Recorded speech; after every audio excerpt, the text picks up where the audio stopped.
নমস্কাৰ। গল্প কবিতা ইত্যাদিলৈ সকলোকে স্বাগতম জনাইছোঁ। আজি মোৰ দেউতাৰ 2 বছৰীয়া মৃত্যু বাৰ্ষিকী। এই মৃত্যু বাৰ্ষিকীত তেখেতলৈ শ্ৰদ্ধা নিবেদিছোঁ। মোৰ দেউতাৰ 28 ছেপ্টেম্বৰ 2022 চনত সন্ধিয়া প্ৰায় 6 মান বজাত হঠাতে আমাক এৰি গুচি গ'ল। সেইদিনা দুপৰীয়া 3 মান বজাত আমি একেলগে ভাত খালোঁ। ভাত খাই উঠি অকণমান টিভি ৰুমত বহিলোঁ। বহাৰ পিছত দেউতাই ক'লে বুকুখন অকণমান বিষাই আছে। দেউতাৰ হাৰ্টৰ প্ৰব্লেম অলপ আছিল। মই দেউতাক ক'লোঁ অকণমান ৰেষ্ট লৈ লোৱা। দেউতা সাধাৰণতে দুপৰীয়া শুব নোখোজে, কিন্তু সিদিনা মই কোৱাৰ লগে লগে বিচনাত গ'লোঁ। তেতিয়া মই ভাবিলোঁ যে সঁচাকৈ বেয়া লাগিছে চাগে। মোৰ 7ত পঢ়া ল'ৰাই আৰু দেউতাই সেই কিছুমান পুৰণি চিনেমা চাই ভাল পায়। দেশভক্তিমূলক কিছুমান চিনেমা আছে নহয়, মোৰ ল'ৰাই ককাকৰ কাৰণে লগাই দিল টিভিত। কিন্তু দেউতাক দেখা গ'ল যে সিমান মনোযোগ নিদিলে। দেউতাই বুকুখন চুই চুই মানে এনেকৈ আছে। তাকে দেখি মই কৰোঁ ল'ৰাক যে ককাই অলপ শুৱক, টিভিটো বন্ধ কৰি দিয়া আৰু তুমি অলপমান শুই লোৱা যোৱা বুলি কৈ টিভিটো বন্ধ কৰিলে সি। দেউতাক মই শুব ক'লোঁ আৰু তাক মই লৈ আহিলোঁ। আহি মাকৰ লগত শুব দিলোঁ আৰু ময়ো থাকিলোঁ। তেনেকৈ কিছু সময় যোৱাৰ পিছত এইটো 3টা মানৰ ঘটনা আছিল। 3:30 মানত মই উঠি গ'লোঁ, দেউতা শুইছে নে নাই চাই আহোঁ। দেউতা টোপনি যোৱা যেনেই লাগিল, শব্দ নাই। বিচনাৰ কাষত যিখন বেৰ আছিল, বেৰ ৱালখনৰ ফালে মুখ কৰি দেউতাই শুই আছে। তথাপি মই এবাৰ লাহেকৈ, খুবেই লাহেকৈ দেউতাক মাতিলোঁ, দেউতা এনেকৈ মাতিলোঁ। সেই মোৰ মাত শুনাৰ লগে লগে দেউতাই 2খন হাত নমস্কাৰ ভংগীমাত ঘূৰি দিলে মানুহটো। ঘূৰি দি মোৰ ফালে একদম চকুৰে ডাঙৰ ডাঙৰকৈ কৃষ্ণ কৃষ্ণ কৃষ্ণ এনেকৈ ক'লে। মইতো ভয় খালোঁ, মই চিঞৰি দিলোঁ জোৰকৈ। চিঞৰাৰ লগে লগে মোৰ মিছেছ আৰু ল'ৰা দুয়োটাই দৌৰি আহিল। কি হ'ল? মই ক'লোঁ দেউতা এনেকৈ জোৰকৈ মাতি আছোঁ আৰু সিহঁতক ক'লোঁ যে কি হৈছে দেউতাৰ, কি হৈছে?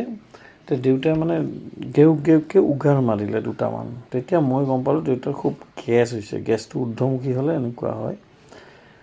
তো মই এওঁক ক'লোঁ যে সোনকালে চেনি পানী অকণমান দে। মানে তেতিয়া কি কৰিম এনেকুৱা। আৰু মই নিজে গৈ টেবলেটটো লৈ আহিলোঁ নেকি, গেছৰ এনেকৈ আমি খুৱাই দিলোঁ। তথাপি দেউতা উগাৰ মাৰি আছে আৰু কৈছে যে বুকুখন দেখাই কৰিলে এনেকৈ উশাহটো লোৱাত অকণমান কষ্ট হৈছে।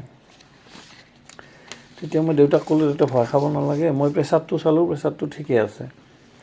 তাৰপিছত দেউতাক ক'লোঁ একদম চিয়'ৰ এইটো গেছ ঊৰ্ধ্বমুখী হৈছে, ভয় খাব নালাগে বুলি মই দৌৰি আগফালে গৈ চিঞৰিলোঁ। আমাৰ কাষত ভাইটি বুবুল নাম, তেওঁলোকে থাকে। বুবুলক মাতিলোঁ, বুবুল সি মোৰ চিঞৰ শুনি দৌৰি আহিল, ভাবিলে কিবা হৈছে।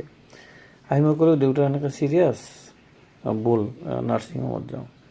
তাৰপিছত সি একদম মানে চাৰ্টটো সোমাই আহিছে। আহি তাক ধৰিব দিলোঁ, আমি কেইটাই ধৰি গাড়ীত উঠাই দিলোঁ। মই গাড়ী লৈ গ'লোঁ। যাওঁতেই মানে আমি ডক্টৰক ফোন কৰিছোঁ, ডক্টৰে তোলা নাই। তাৰপিছত সেই বুবুলক ক'লোঁ যে মোৰ মহা আকৌ বঙাইগাঁৱত ডক্টৰ, তো তেওঁক মই সুধিলোঁ যে কি হ'ব। তো মহাই ক'লে যে নহয়, এইটো হাৰ্টৰ কাৰণে হৈছে, গেছ নহ'বও পাৰে। তুমি এটা কাম কৰা, সোনকালে অক্সিজেনৰ ব্যৱস্থা কৰা। লগে লগে বুবুলে ফোন কৰিলে আমাৰ ওচৰৰ নাৰ্ছিং হোমখনত, অক্সিজেন ৰেডি কৰিব দিলে। আমি গাড়ী সোমাই দিলোঁ, একদম 5 মিনিটৰ ভিতৰত গৈ পালোঁ। তাৰপিছত তেওঁলোকেও ডক্টৰ গৈ আছিল, তেওঁলোকেও অক্সিজেন লগাই দিলে। লগে লগে ECG কৰিল, ইনজেকশ্যন দিলে, এইবিলাক কৰিলে। আৰু এগৰাকী ডক্টৰ আহিল, ডক্টৰ ব্ৰজেন দাস, তেওঁ চাই দেউতাক। তেওঁ খবৰ শুনি আমি ফোন কৰিলোঁ। ভাইটি অফিচত আছিল, সি একদম দুধনৈৰ পৰা আধা ঘণ্টাত আহি পালে গাড়ী লৈ। মোৰ ভণ্টিক ফোন কৰা হ'ল, তাইও আহি গ'ল, ভণ্টি ভনী জোৱাই এইখিনি মানুহ আহি গ'ল। ডক্টৰে চালে, বহুত সময় চালে, চাই পেলাই ক'লে যে নাই ইয়াত আৰু নহ'ব, এই গুৱাহাটী লৈ যাব লাগে। দেউতা আগৰ পৰাই মানে মই আগতে কৈছোঁ নহয় যে মা যেতিয়াৰ পৰা গ'ল, মাটো তেতিয়া 5 বছৰ হৈছে মা ঢুকুৱা, তেতিয়াৰ পৰা দেউতা দুৰ্বল হৈছে মানসিকভাৱে। আৰু দেউতাই ক'লে যে নাই গুৱাহাটীৰ ওপৰত আস্থা নাই মানে, কাৰণ দেউতাই জানে, আগতেও কয় যে গুৱাহাটীত নিদিবি, মোৰ কিবা অসুখ হ'লে গুৱাহাটীত কোনোবা এখন নাৰ্ছিং হোমত হয়তো সোমাই দিবা ICUত, তাৰপিছত মই মৰি থাকিম, তোমালোকে গমেই নাপাবা, এদিন দুদিন নক'বা, এনেকুৱা মানে দেউতাৰ ভাৱ। তো দেউতাই ক'লে যে নাই গুৱাহাটীত, ডক্টৰে যেতিয়া ক'লে যে গুৱাহাটীত লৈ যা, তোমালোকে সোনকালে কি লৈ আহা, এম্বুলেঞ্চ। ভাইটি আহি পেলাই ভাইটিৰ লগে লগে দৌৰি গ'ল। কিন্তু দেউতাই ডক্টৰক ক'লে যে নাই মোক আৰু গুৱাহাটীত নপঠাবা বুলি কৈ মোৰ ফালে চাই ক'লে যে তহঁতে ভালকৈ থাকিবি, মোৰ আৰু সময় হৈছে, এনেকুৱা কথা, মোক গুৱাহাটীত নিব নালাগে। আমি চবে কান্দিলোঁ, মানে দুখ লাগিছে। তথাপি ভাইটি ইতিমধ্যে এম্বুলেঞ্চ লৈ আহিল। দেউতাক মই ক'লোঁ, দেউতা ভয় খাব নালাগে, আমি এম্বুলেঞ্চত যাম, দেখাম আৰু তোক ভাল কৰি লৈ গুচি আহিম গোৱালপাৰা। তেনেকৈ মোক বুজালোঁ, কিন্তু দেউতাই ভাবিলে যে মোকতো নিবই। দেউতাই মোৰ ফালে চাই উদাস হৈ চাই আছে, তেতিয়া মানে আৰু কোৱা নাই একো। মোৰ দুখ লাগিল। তথাপি আমি ধৰি দেউতাক উঠাই দিলোঁ, উঠাই পেলাই পিছফালে চিটত এনেকৈ উঠাই দিলোঁ, পিছফালে দি আগফালে আহিলোঁ। তাৰপিছত ডক্টৰে অক্সিজেনটো লগাই দিব দিলে, ডক্টৰে গ'ল, গৈ পেলাই ভাইটিয়েও চিঞৰিলে চোৱাচোন কি হ'ল। তাৰপিছত গম পালোঁ আৰু দেউতা মানে নাই। তথাপি ডক্টৰে বহুত চেষ্টা কৰিলে, বুকুত টিপি টিপি দিলে, ভাইটিও দিলে, ভণ্টি আৰু এওঁ কান্দা আৰম্ভ কৰি দিলে। তাৰপিছত মুঠৰ ওপৰত এম্বুলেঞ্চখন ষ্টাৰ্ট দিয়া নহ'ল। আমি গম পালোঁ দেউতা আৰু নাই। তথাপি ডক্টৰে ক'লে যে লৈ আহা। আহিলে ECG কৰিলে, কৰাৰ পিছত ডক্টৰে মোক সাৱটি ধৰি কান্দিলে। তেওঁ আমাৰ আলহীও হয়, তো কান্দিলে, কৈছে আৰু নাই দেউতা। বহুত কান্দিলোঁ। তাৰপিছত উপায় নাই, তেনেকৈ দেউতাই গুচি গ'ল। মানে 3 ঘণ্টামান আমি সময় পালোঁ, হঠাৎ দেউতা আমাক এৰি গুচি গ'ল। তাৰ 5 বছৰ আগতে মা আমাক এৰি গুচি গৈছিল। আজি দেউতাৰ তিথি পৰিছে 2 বছৰীয়া। তো দেউতা আমাৰ কথা মনত পৰিয়ে থাকে। আজি তেখেতসকলক মই সুঁৱৰিছোঁ। দেউতা সেইদিনাখন সন্ধিয়া আমি একেলগে টিভি চোৱা কথা আছিল, মানে টিভি মানে সেইদিনাখন ইণ্ডিয়াৰ ক্ৰিকেট খেল আছিল, আৰু যিমান দূৰ মোৰ মনত পৰে সেইদিনাখন চাউথ আফ্ৰিকাৰ লগত T20 আছিল। আমি সন্ধিয়া চাম। দেউতাই খুব ক্ৰিকেট মানে পাগল, আৰু ক্ৰিকেট খেল খুব ভাল পায়, আৰু ইণ্ডিয়াৰ খেল থাকিলেতো কথাই নাই। ময়ো সময় পালে চাওঁ, আজিকালি সময় খুব কম। তথাপি দেউতাৰ লগত সন্ধিয়া অকণমান হ'লেও চামেই। মই মোৰ ল'ৰা, দেউতা, আমি চামেই। ঠিক আছিল যে সেইদিনাখন চাম, কিন্তু আৰু ক'ত ক্ৰিকেট খেল আৰু দেউতাৰ লগত কোনো দিনেই চোৱা নহ'ল। তো সেই আৰু সেইদিনাখন গুচি গ'ল। তো দেউতা, মই মানে চকু মুজি কথাবিলাক কৈ আছোঁ। মোৰ কাৰণে দেউতা কি? দেউতা মোৰ কাৰণে বন্ধু, মোৰ আদৰ্শ। বহুত দেউতাৰ গুণ বহুতবিলাক মোৰ তাত সোমাই আছে। মাৰ বহুতবিলাক গুণ মোৰ তাত সোমাই আছে। মানে দেউতা আৰু মাৰ মিশ্ৰণ। তো হ'বই তেনেকুৱা। তো দেউতাক মই আচলতে কোনো এটা ছাবজেক্টতে হাৰাব পৰা নাছিলোঁ। খালি যেতিয়া দেউতাৰ লাহে লাহে বয়স হৈ আহিছিল, মোৰ বল বাঢ়ি আছিল, তো দেউতাৰ লগত মই এতিয়া মাৰামাৰি কৰিলে তেতিয়া মোৰ বল বেছি হ'ব, তাত মই হেৰাব পাৰিলোঁ। শাৰীৰিক যিটো শক্তি, দেউতা যেতিয়া ঢুকালে তেতিয়া মোটামুটি 88 ইয়াৰ্ছমান হৈছে, কিন্তু 2-এটা অসুখৰ বাহিৰে সুস্থ। কিন্তু মা ঢুকোৱাৰ পিছৰ পৰা দেউতা দুৰ্বল হৈ আছে ক্ৰমান্বয়ে, আৰু আমিও ব্যস্ত থাকোঁ, সিমান সময় দিব নোৱাৰোঁ। তথাপি যিমান দূৰ পাৰোঁ কথা পাতোঁ দেউতাৰ লগত। দেউতা যে নাই হ'ল, দেউতা আচলতে এখন হিষ্ট্ৰী।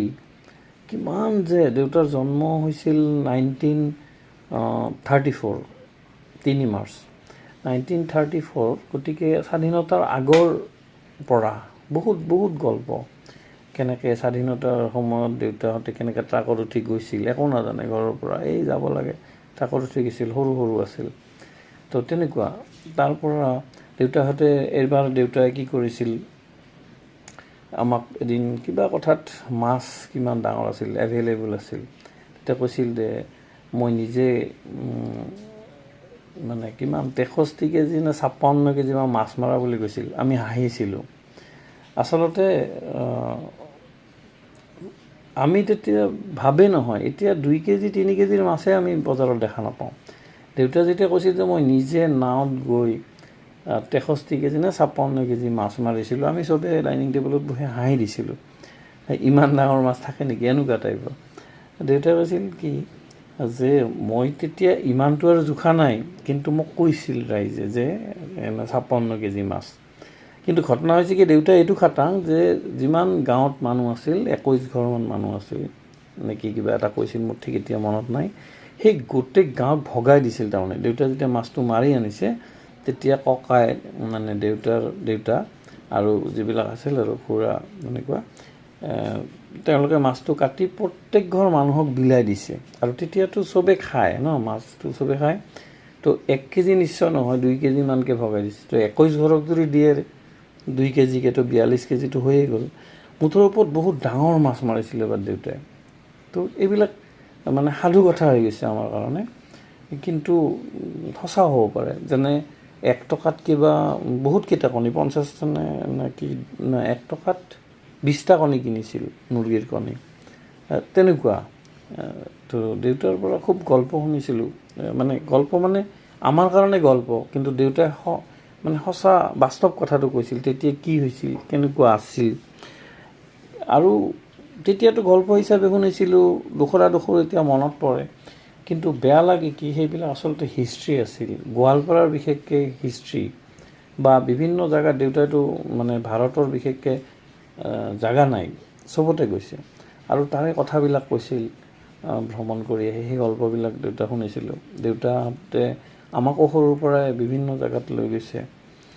যিয়ে নহওক, সেই গল্পবিলাক আচলতে লিখি থ'লে ভাল আছিল।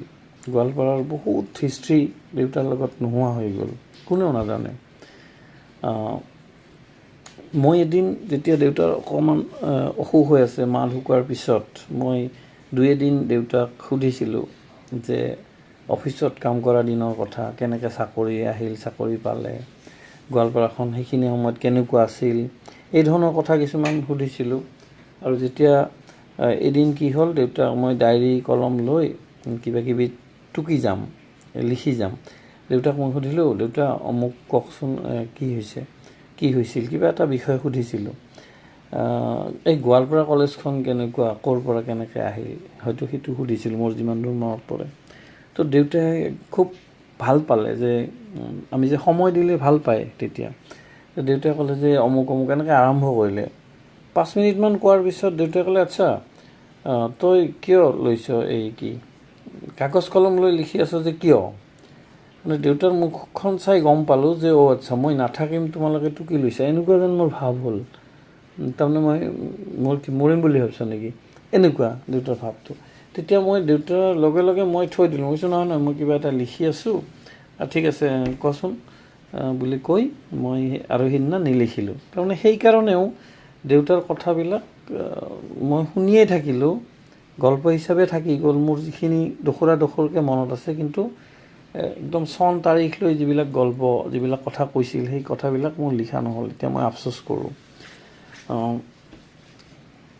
আচলতে যেনে দেউতাৰ মই এটা কথা কওঁ যে ধৰক আমাৰ ইয়াত আছে সংগুৰ ফিল্ড বুলি কওঁ, যিখন ষ্টেডিয়াম হৈছে, দীনেন্দ্ৰ নাৰায়ণ সিনহা ষ্টেডিয়াম। তো তেওঁৰ নাম আছিল হংগুদা বুলি ক'লে তেতিয়া চবেই চিনে। গোৱালপাৰাৰ এতিয়া লিডাৰ নাই, কিন্তু তেওঁ আছিল বেষ্ট লিডাৰ, দেউতাৰ পৰা শুনিছিলোঁ। তেতিয়া তেওঁলোক গোৱালপাৰাৰ বিশেষ কিছুমান ব্যক্তি আছিল। সেই ব্যক্তিসকলে গোৱালপাৰাখন বহুত উন্নত কৰি আছিল। তেওঁলোকে অকালতে মৃত্যুমুখত পৰিলে, এইবিলাক বহুত কাহিনী আছে। তো যিয়ে নহওক, দেউতাই এদিন মানে কি হৈছে, গোৱালপাৰা স্পৰ্টছ এছ'চিয়েশ্যনে কিবা এখন মিটিঙত মোক চিঠি এখন দিছে। মই খেলৰ লগত জড়িত, খেলিছিলোঁ আগতে। তো যিহেতু মোক চিঠিখন দিছে, কিন্তু মই নাছিলোঁ ঘৰত, দেউতাৰ হাতত দি কৈছে অলকেশ দাক কাইণ্ডলি যাব ক'ব লেঠা। চিঠিখন যেতিয়া দেউতাই পাইছে, পাই দেখি কি আছে, দেউতাই খুলি চালে যে স্পৰ্টছ এছ'চিয়েশ্যনৰ চিঠি, যে এনেকুৱা এনেকুৱা ষ্টেডিয়াম এখন হ'ব, এনেকুৱা কিবা কিবি আছিল আৰু বিষয়টো। তেতিয়া মোক অহাৰ পিছত সুধিলে যে কি এইখন তোক দি গৈছে? তাৰপিছত মই ক'লোঁ অঁ ঠিক আছে, যাব লাগিব।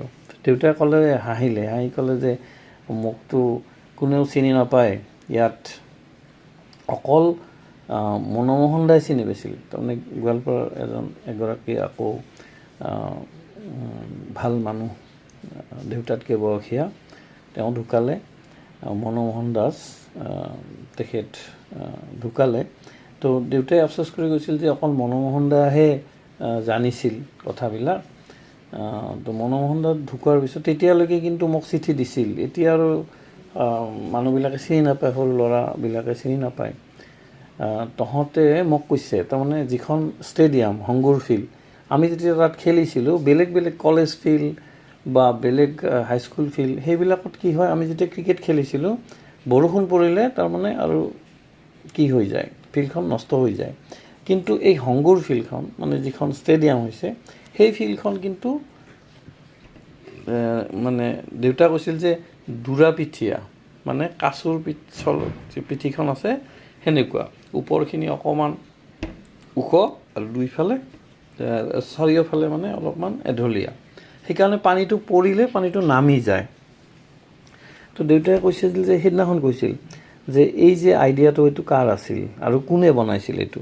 দেউতা তাৰমানে যিহেতু ইঞ্জিনিয়াৰ আছিল, টেকনিকেল মানুহ আছিল, আৰু এই যে সংগুদা বুলি ক'লোঁ, এই দীনেন্দ্ৰ নাৰায়ণ সিনহা, তেখেতৰ গ্ৰুপৰ দেউতা সৰু আছিল। দেউতাক মানে যিকোনো গোৱালপাৰা এনেকুৱা টেকনিকেল কাম হ'লে দেউতাক মাতি লৈ গৈছিল তেওঁলোকে। আৰু দেউতাক বোলে সেইখন কৈছিল যে এইখন ছাৰ্ভে কৰ, ইয়াত এখন এনেকুৱা ষ্টেডিয়াম বনাব লাগিব। তো দেউতাই সেইবিলাক জুখি মাখি ফিল্ডখন কেনেকৈ হ'লে ভাল হয়, ক'ৰ পৰা মাটি আনি তাত দিছিল, এইবিলাক গল্প দেউতাই কৰিছিল। দেউতাই নিজে সেই ফিল্ডখন বনাইছে। কিন্তু যেতিয়া মোক মাতিছে, দেউতাক মাতা নাই, দেউতাক তেতিয়া মনত পৰিছে আৰু আফচোচ কৰা, মানে অলপ আফচোচ লাগিছে, কিন্তু কাকো দোষ দিয়া নাই। কৈছে যে মোকতো আজিকালি চিনি নাপায়। তাৰ কাৰণো আছে, কাৰণ দেউতা যেতিয়া 25 বছৰ দেউতা মানে গোৱালপাৰা ENDত কাম কৰিছিল, তাৰপিছত 25 বছৰ তেওঁ ENDৰ পৰা গৈ ইৰিগেশ্যন ডিপাৰ্টমেণ্টত কোকৰাঝাৰত বদলি হৈ 25 বছৰ তাত কাম কৰিলে। তাৰমানে ভাল সময়খিনি দেউতাক চিনি নাপায়, উঠি অহা ডেকা চামে দেউতাক চিনি নাপায়, কাৰণ তাতেই লাগি থাকিল কোকৰাঝাৰত। সেইকাৰণে এই মানুহখিনিয়ে দেউতাক সিমান চিনি নাপায়, নাজানে যে ইমান কাম কৰিছে গোৱালপাৰাত। তাৰপিছত সেই ষ্টেডিয়ামতেই একফালে মাটিৰ ঢাপ, এনেকুৱা মাটিৰে কি বনাইছিল, গেলাৰী বনোৱা আছিল। আমিতো নাজানো, আমি খেলাৰ সময়ত দেখিছোঁ মাটিৰ গেলাৰী আছে, কিন্তু দেউতাই কয় কি এই গেলাৰীৰ কাৰ আইডিয়া আছিল, কোনে বনাইছিল, এইবিলাক কথা। তাৰমানে এতিয়া যদি মই কওঁ দেউতাৰ কথা, মানে কোনেও নাজানে, এতিয়াৰ মানুহে নাজানেই, এইবিলাক ক'তো লিখাও নাই। তো দেউতাৰ মুখত মই গম পাইছিলোঁ যে ষ্টেডিয়ামৰ যিটো আমাৰ এই দুৰাপিঠীয়া, সেইটো দেউতাৰ আইডিয়া আছিল, দেউতাই কৰিছিল। আৰু এই তেওঁক সহায় কৰিছিল, তেওঁলোকে কৈছিল যে তুমি তোমাৰ মতে বনোৱা। এইটো কেইগৰাকীমান গোৱালপাৰাৰ বিখ্যাত তেতিয়া নেতা, ভাল মানুহ, গোৱালপাৰাখন উন্নতি কৰা মানুহ। তো সেই ষ্টেডিয়ামৰ পিছত সেই মাটিৰ কিবিলাক এতিয়া কাটি দিছে, এতিয়া আৰু নাই, কিন্তু তেতিয়া আছিল। তেতিয়া গেলাৰী বনাই দিছিল মাটিৰ, যিখিনি টিলা টাইপ আছিল সেইখিনি গেলাৰী বনাই দিছিল, সেইটো মোক দেউতাই কৈছিল। তো ঠিক তেনেকৈ আৰু বহুত কথা গোৱালপাৰা, যেনে গোৱালপাৰা কলেজখন আগতে PR গুপ্তত আৰম্ভ হৈছিল, তাকো নাইট শিফ্টত, আৰু সেইটো ফাৰ্ষ্ট বেটছৰ ষ্টুডেণ্ট আছিল দেউতাহঁতে, 1955 চাগে। আৰু তেতিয়া 55 ল'ৰা ছোৱালীৰে নাইট ক্লাছ আৰম্ভ হৈছিল পিয়াৰ গপ্ট হায়াৰ ছেকেণ্ডেৰী স্কুলত। তো তাৰ পৰা আহি গোৱালপাৰা কলেজখন ইয়াতে হ'ল, য'ত এতিয়া আছে। তো এইবিলাক কথা তেতিয়া ফাৰ্ষ্ট বেটছ আছিল। আৰু দেউতাই ইফালে ইঞ্জিনিয়াৰিং, মানে প্ৰথমতেতো ডিপ্ল'মা কোৰ্চ আছিল। তেতিয়া মানে যেতিয়া আন্দোলন হয়, এই ভাৰত স্বাধীন হয়, তেতিয়া মানে টেকনিকেল মানুহ কম হৈ গ'ল। যেতিয়া ইংৰাজ গুচি গ'ল, আমাৰ ইয়াত টেকনিকেল মানুহ কম হৈ গ'ল। তেতিয়া এই আমাৰ যেনেকৈ জুনিয়ৰ ইঞ্জিনিয়াৰিং পঢ়ে, JEE পঢ়ে, তেতিয়া এটা ওলালে কোৰ্চ যে 1 বছৰীয়া পঢ়িলেই হৈ যাব। তাত কিবা কিবি টেকনিকেল মানে লাইনৰ এবছৰীয়া কোৰ্চ আছিল প্ৰথমতে। তো দেউতাই প্ৰথমতে হায়াৰ ছেকেণ্ডেৰী পাছ কৰি, মানে তেতিয়া PU আছিল, পাছ কৰি সেইটো কোৰ্চ কৰিলে। তাৰপিছত ডিপাৰ্টমেণ্টেল ইঞ্জিনিয়াৰিং পৰীক্ষা দি তেওঁ ৰিটায়াৰ্ডৰ সময়ত তেওঁ গেজেটেড অফিচাৰ হ'ল, ইঞ্জিনিয়াৰ হ'ল। আৰু ইতিমধ্যে তেওঁ সেই নাইট শ্বিফ্টত, যেতিয়া তেওঁতো ডিগ্ৰী নহ'ল যিহেতু, পিছত তেওঁ কি কৰিলে, BA নাম লগালে। BA নাম লগাই তেতিয়া BA পাছ কৰিলে। ইফালে অফিচত কাম কৰে, ইফালে নাইট শ্বিফ্টত BA পঢ়ি পেলাই তেওঁ সুখ্যাতিৰে BA পাছ কৰিলে সেই কলেজৰ পৰা। গতিকে দেউতাৰ মানে ইফালে ইঞ্জিনিয়াৰিং, ইফালে BA। গতিকে মই দেখিছোঁ এবাৰ কি হ'ল, এটা কথা মনত পৰিছে। এবাৰ মানে মই ছাতি বানানটো, মই আগতে প্ৰান্তিকত লিখিছিলোঁ, এবাৰ কিবা এখন চিঠি প্ৰান্তিকত লিখি আছিলোঁ। ছাতি বানানটো মই দন্ত্যাত নে মধ্যাহ্নত, সেই কথাটো লৈ এনেই দেউতাক সুধিলোঁ, দেউতা ছাতি বানানটো কি হ'ব? দেউতাই ক'লে ছাতি বানানটো অমুক হ'ব।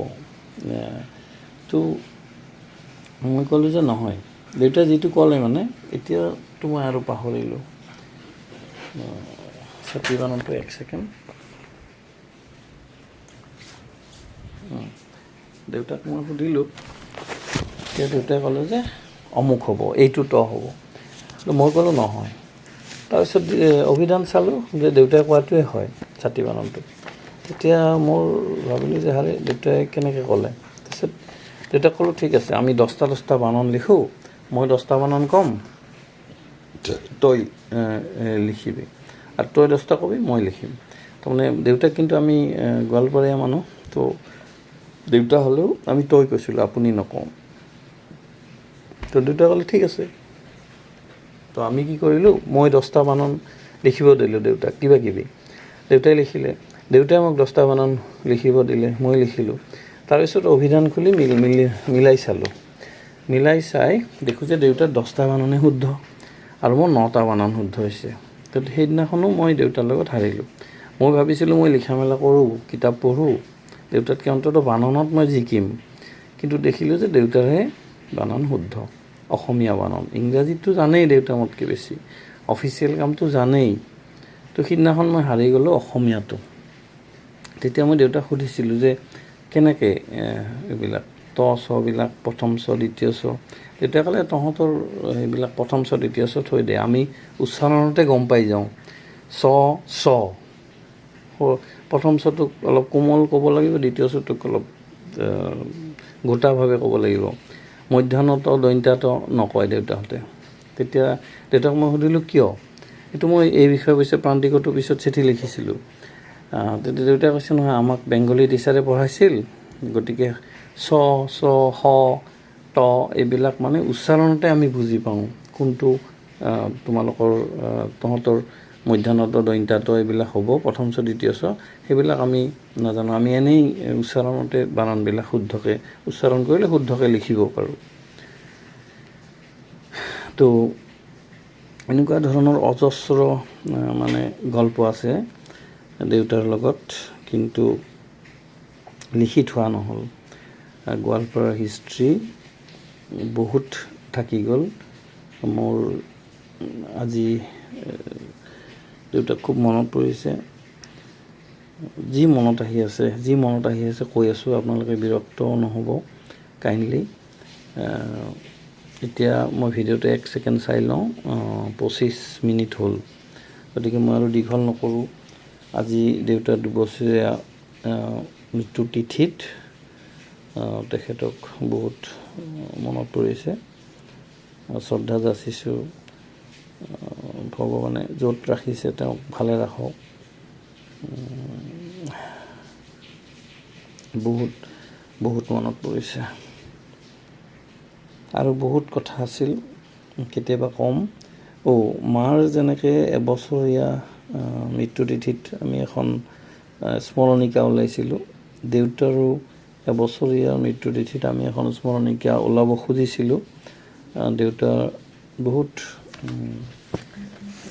ডাঙৰ ডাঙৰ ভাল ভাল মানুহ ব্যক্তিয়ে দেউতাৰ বিষয়ে লিখিছে, মোক দিছে, কিন্তু কিবা কিবি অসুবিধাত যোৱা বছৰ ওলোৱা নহ'ল। এই বছৰো ওলাব খুজিছিলোঁ, কিন্তু এই বছৰো ওলোৱা নহ'ল এটা বিশেষ কাৰণত। চাওঁ অহা বছৰত চাগে এই কিতাপখন সম্পূৰ্ণ কৰি এখন স্মৰণিকা ওলাব পাৰিম।